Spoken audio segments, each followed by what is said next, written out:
नमस्कार मित्रांनो, Varad online government job updates मध्ये आपले स्वागत आहे।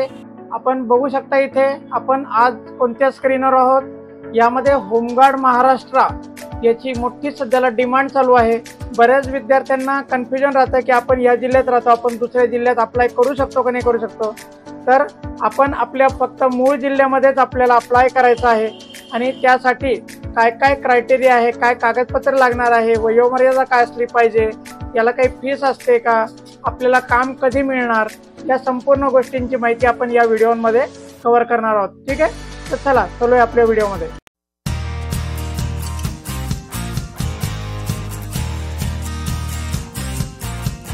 तर मित्रांनो, याप्रमाणे आपण इथे बघू शकता होमगार्ड मेंबरशिप रजिस्ट्रेशन फॉर्म आपल्याला इथे बघायला मिळणार आहे। यामध्ये आपला जिल्हा निवडायचा आहे, त्यानंतर युनिट निवडायचं आहे आणि आपलं जे पोलीस स्टेशन असेल आपल्या घराच्या हद्दीचं ते पोलीस स्टेशन आपल्याला इथे निवडायचं आहे। त्यानंतर आपलं संपूर्ण नाव लिहायचं, आपला आधार नंबर लिहायचा आहे, मेल फिमेल लिहायचं आहे, आपलं शैक्षणिक पात्रता जी झाली असेल 10वी 12वी ग्रॅज्युएशन पोस्ट ग्रॅज्युएशन ते आपण इथे नमूद करू शकता। आपला परमनंट ॲड्रेस लिहायचा आहे। त्यानंतर आपलं प्रोफेशन जे आहे, आपण जर काम करत असाल, आपण फार्मर असाल, सेल्फ बिझनेसमॅन असाल, प्रायव्हेट जॉब असेल, गव्हर्नमेंट जॉब असेल किंवा हाऊसवाईफ वगैरे असाल, ॲडव्होकेट वगैरे जे काही आपलं आहे प्रोफेशन ते आपण इथे नमूद करू शकता। आपला ईमेल ID आपल्याला इथे नमूद करायचा आहे। त्यानंतर आपली जन्मतारीख, आपली उंची आणि जर यापूर्वी आपण होमगार्डमध्ये काम केलं का नाही याबाबत आपल्याला इथे नोंदणी करायची आहे। तर यामध्ये आपण ऑनलाईन एनरोलमेंट म्हणजे आपला रजिस्ट्रेशन फॉर्म, मेंबरशिप फॉर्म भरू शकता, तो एडिट करू शकता व त्याची प्रिंट काढून ठेवू शकता। ठीक आहे, होमगार्ड भरतीसाठी जी होमगार्ड संघटना आहे त्यांचा उद्देश जो आहे तो देशातील जास्तीत जास्त नागरिकांना सैनिकी तसेच आपत्कालीन मदत कार्याचे किंवा कायदा व सुव्यवस्था सुरळीत राखण्याचे प्रशिक्षण देऊन जबाबदार व शिस्तप्रिय नागरिक घडविणे हा होमगार्ड संघटनेचा मुख्य उद्देश आहे। ठीक आहे, तर होमगार्ड सदस्यत्व काय असतं, तर यामध्ये आपण एकदा होमगार्ड सदस्य झालं की आपल्याला हा काही रोजगार किंवा नोकरी म्हणून नाही, आपण एक शिस्तप्रिय मदतगार म्हणून इथे काम करणार आहात आणि तो 3-3 वर्षाच्या टप्प्याने आपल्याला वयाच्या 58व्या वर्षापर्यंत आपण याच्यामध्ये काम करू शकता। पूर्वविमोचन तसेच रोगराई किंवा महामारी काळात संप काळात प्रशासनास मदत कार्य अशी कर्तव्ये यांना दिली जातात।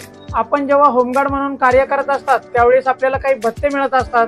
त्यामध्ये होमगार्ड सदस्यांना बंदोबस्त काळामध्ये प्रतिदिन 570 रुपये कर्तव्य भत्ता, 100 रुपये उपहार भत्ता असा दिला जात असतो।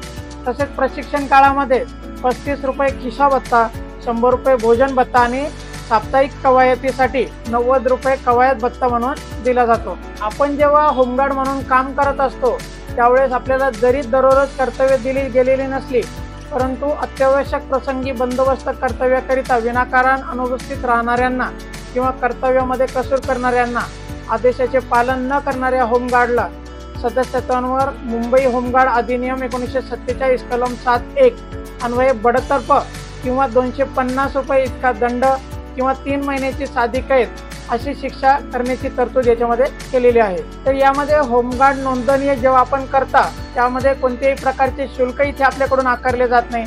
सदस्यत्व मिळण्याकरिता कोणत्याही इतर मार्गाचा किंवा वशिला लाचलुचपत अवलंब करू नये। याकरिता कोणीही लाच किंवा पैशाची मागणी केल्यास अधीक्षक लाचलुचपत प्रतिबंध कार्यालय सातारा किंवा ज्या जिल्ह्यामध्ये आपण अप्लाय कराल तेथील जिल्हा समादेशक तथा अप्पर पोलीस अधीक्षक यांच्याशी आपल्याला संपर्क करता येत असतो। यामध्ये सर्वात महत्त्वाचं आहे की जेव्हा आपण होमगार्ड सदस्यत्वाचे फायदे काय काय आहेत। ठीक आहे, यामध्ये सैनिकी गणवेश परिधान करणे, मान आणि विनाशुल्क सैनिकी प्रशिक्षण आपल्याला इथे मिळत असतं, हा सगळ्यात मोठा फायदा आहे। 3 वर्षे सेवा पूर्ण होमगार्डांना राज्य पोलीस दल किंवा वन विभाग किंवा अग्निशमन दलामध्ये 5% आरक्षण असतं।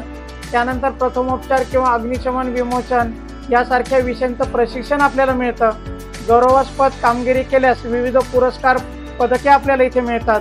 स्वतःचा व्यवसाय किंवा शेती इतर सांभाळत असताना देशसेवा करण्याची आपल्याला संधी मिळते।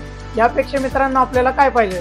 तर मित्रांनो, आता आपण होमगार्ड नोंदणी किंवा त्याचे नियम अटी काय काय आहेत ते इथे आता बघणार आहोत। आपण बघू शकता होमगार्ड पात्रतेचा जो निकष आहे त्यामध्ये आपली शैक्षणिक पात्रता कमीत कमी 10वी झालेली पाहिजे। शारीरिक जी पात्रता आहे आपली त्यामध्ये आपलं वय 20 ते 50च्या मध्ये असलं पाहिजे आणि आपली उंची जी आहे पुरुषांकरिता 162 सेंटीमीटर आणि महिलांकरिता 150 सेंटीमीटर याप्रमाणे राहणार आहे. छाती जी आहे फक्त पुरुष उमेदवारांसाठी आहे आणि न फुगवता ती 76 सेंटीमीटर म्हणजे कमीत कमी 5 सेंटीमीटर आपल्याला फुगवता येणे आवश्यक आहे. तर मित्रांनो, यासाठी काय काय आवश्यक कागदपत्र आहे ते आपण इथे बघू शकता. यासाठी आपल्याला रहिवासी पुरावा म्हणजे आपला आधार कार्ड, मतदान ओळखपत्र वापरता येतं. त्यानंतर शैक्षणिक आपली जी पात्रता आहे त्याचे प्रमाणपत्र आपल्याला लागणार आहे. जन्मदिनांक पुराव्याकरता आपल्याला SSCचं बोर्ड सर्टिफिकेट किंवा आपल्या शाळा सोडल्याचा दाखला चालतो. त्यानंतर तांत्रिक अर्हता धारण करीत असल्यास तत्सम प्रमाणपत्र म्हणजे आपल्याकडे जर इतर काही शिक्षण असेल, टेक्निकल शिक्षण असेल आपल्याकडे, तर आपण त्याचं प्रमाणपत्र इथे वापरू शकता. खाजगी नोकरी जर आपण करत असाल तर आपल्या मालकाचं ना हरकत प्रमाणपत्र घ्या आणि 3 महिन्याच्या आतील आपलं पोलीस चारित्र्य पडताळणी म्हणजे पोलीस व्हेरिफिकेशन सर्टिफिकेट आपल्याला इथे काढून ठेवावं लागणार आहे. यामध्ये शारीरिक क्षमता चाचणी जी आहे ती आपण बघू शकता. प्रत्येक शारीरिक चाचणी प्रकारात 40% गुण मिळून पात्र होणे आवश्यक असल्याने एका चाचणीमध्ये अपात्र ठरलेल्या उमेदवारांना पुढील चाचण्या घेतल्या जाणार नाहीत.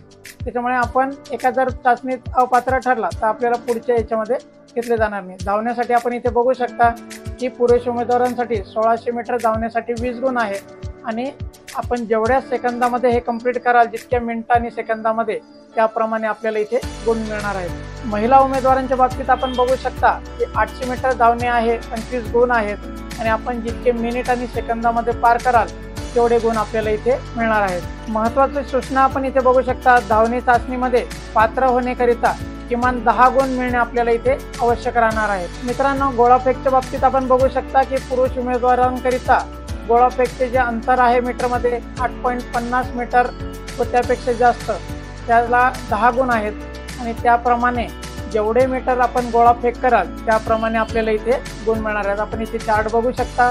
त्यानंतर महिला उमेदवारांकरता जो गोळाफेक आहे तो 6 मीटर व त्यापेक्षा जास्त जर असेल तर 10 गुण मिळणार आहे आणि त्यानंतरच्या सर्व मीटर जे आहे आपले, जसं आपण 4 मीटर 4.5 मीटर पर्यंत जर गोळाफेक केली तर त्याप्रमाणे आपल्याला इथे गुण मिळणार आहेत. यासाठी महत्त्वाची सूचना आपण बघू शकता. उमेदवाराला जास्तीत जास्त 3 संध्या दिल्या जातील आणि त्यातील अधिकतम अंतर ग्राह्य धरले जाईल. म्हणजे आपल्या 3 संध्यांमध्ये आपल्याला जे काही जास्तीत जास्त आपण गोळाफेक करणार आहात ते इथे ग्राह्य धरला जाणार आहे. आपण गोळाफेक करताना तो जर रेषेवर पडला तर त्या उमेदवारास नजीकच्या वरच्या श्रेणीमधील गुण इथे दिले जात असतात. मित्रांनो, गोळाफेकमध्ये पात्र होण्याकरिता उमेदवारांना किमान 4 गुण मिळणे इथे आवश्यक राहणार आहे. त्यामुळे कमीत कमी 4 गुण मिळतील एवढा तरी आपल्याला गोळाफेक इथे करावा लागणार आहे. तांत्रिक म्हणजे टेक्निकल अर्हता ज्या म्हणजे आपल्याकडे जे शिक्षण असेल तर त्यामध्ये काय काय आहे आपण बघू शकता. त्याप्रमाणे आपल्याला इथे अधिकचे गुण मिळणार आहेत. त्यामध्ये आपण ITIचं प्रमाणपत्र वापरू शकता, खेळाडू असल्याबाबतचं प्रमाणपत्र वापरू शकता, माजी सैनिक जर असेल तर डिस्चार्ज कार्ड आपलं आवश्यक आहे. त्यानंतर NCCचं B किंवा C प्रमाणपत्र आहे.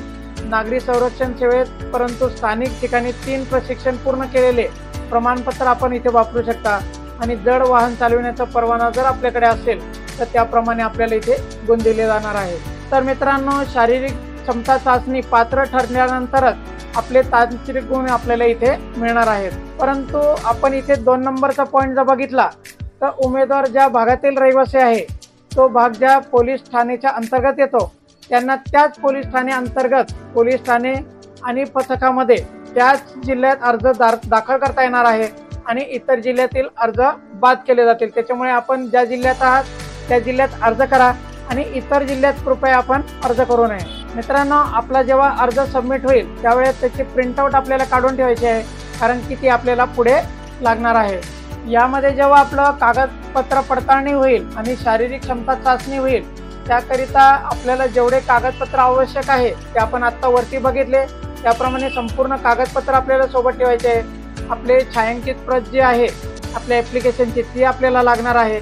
अर्ज नोंदणीच्या दिवशी स्वतः घेऊन यावे ते आणि 2 फोटो व मूळ कागदपत्र म्हणजे आपले ओरिजिनल सगळे कागदपत्र आपल्याला इथे लागणार आहेत. उमेदवारांना नोंदणी करता स्वखर्चाने उपस्थित राहावं लागणार आहे. नोंदणी दरम्यान किंवा प्रवासादरम्यान कोणतीही दुखापत झाल्यास त्याची संपूर्ण जबाबदारी उमेदवाराची राहणार आहे. मित्रांनो, पात्र उमेदवारांची अंतिम निवड जी आहे पोलीस ठाणे निहाय रिक्त असलेल्या जागांनुसार गुणवत्तेच्या आधारावर करण्यात येईल. समान गुण प्राप्त जर झाले तर उमेदवाराच्या बाबतीत वयाचे ज्येष्ठ असलेल्या उमेदवारास इथे प्राधान्य दिले जाणार आहे. तसेच वय समान असेल तर शैक्षणिक अर्हता व तांत्रिक प्रमाणपत्रांच्या आधारे आपली निवड इथे निश्चित करण्यात येणार आहे।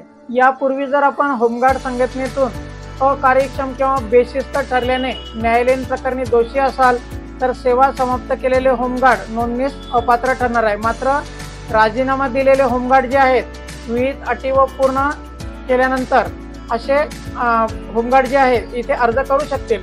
याची जी गुणवत्ता यादी आहे ती प्रसिद्ध होती संकेतस्थळावर, आपल्याला ती याच्या होमगार्डच्या वेबसाईटवरून बघायला मिळणार आहे। यामध्ये पथक किंवा पोलीस ठाणे निहाय रिक्त जागा निश्चित करण्याचे सर्व अधिकार जे आहे ते माननीय जिल्हा समादेशक यांना राखून ठेवलेले आहेत। ज्यावेळी आपण ऑनलाईन अर्ज कराल त्या अर्ज भरण्यासंदर्भात जर आपल्याला काही अडचण असल्यास जिल्हा होमगार्ड कार्यालय आपण संपर्क करू शकता।